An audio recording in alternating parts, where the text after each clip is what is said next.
সিরিয়ায় president Bashar আল আসাদের পতনের গভীর প্রভাব পড়েছে মধ্যপ্রাচ্যের ভূ রাজনীতিতে।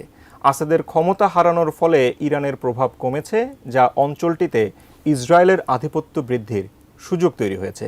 আর এই সুযোগকে কাজে লাগিয়ে মধ্যপ্রাচ্য নিয়ে ভয়ঙ্কর ছক এঁকেছে ইসরায়েল।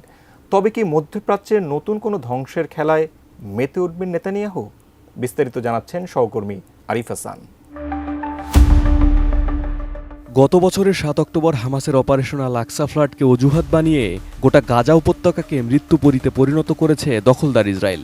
এখানেই থেমে থাকেননি নেতানিয়াহু, নির্বিচারে হামলা করেছে সীমান্তবর্তী লেবাননেও। এবার আসাদ সরকারের পতনের পর গুড়িয়ে দেওয়া হয়েছে সিরিয়ার সামরিক শক্তি। দামেস্কের অরাজকতার সুযোগে ৪৮০টি বিমান হামলা চালায় আইডিএফ। দখলে নিয়েছে ১৮০০ বর্গ কিলোমিটারের গোলান মালভূমি। এমন আগ্রাসনের আড়ালে ভয়ঙ্কর এক খেলার ইঙ্গিত পাওয়া যাচ্ছে, যা পাল্টে দিতে পারে গোটা দুনিয়ার সমীকরণ।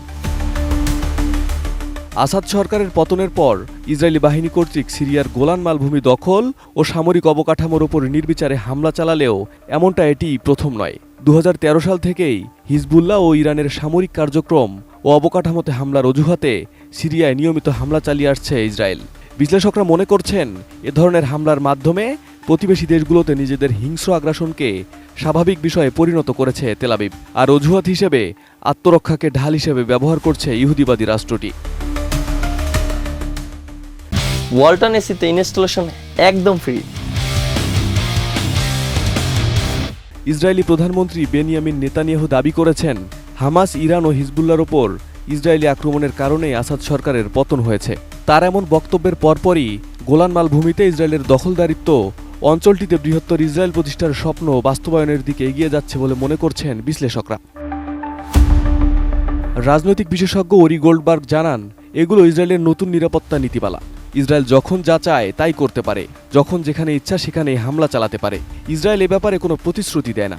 এই বিশ্লেষক জানান, মানুষ এখন বৃহত্তর ইসরায়েল নিয়ে কথা বলতে শুরু করেছে এবং ইসরায়েল কিভাবে প্রতিবেশী দেশগুলোতে নিজের উপস্থিতি বাড়াতে পারে তা নিয়ে আলোচনা করছে।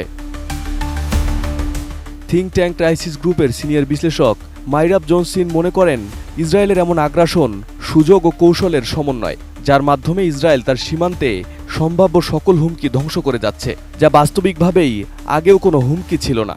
তবে এ ধরনের অভিযান দীর্ঘমেয়াদে কী উদ্দেশ্য পূরণ করতে পারে তা এখনও অনিশ্চিত। জোনস জিন মনে করেন, এখন যা ঘটছে তা ৭ অক্টোবরের পর থেকে ইসরায়েল যে কৌশল গ্রহণ করে তার বাস্তবায়ন। প্রথমে একটি হুমকি চিহ্নিত করে তাকে ধ্বংসের সুযোগ খোঁজা এবং তারপর সেখানে সেনা মোতায়েন করে তা ধ্বংস করা।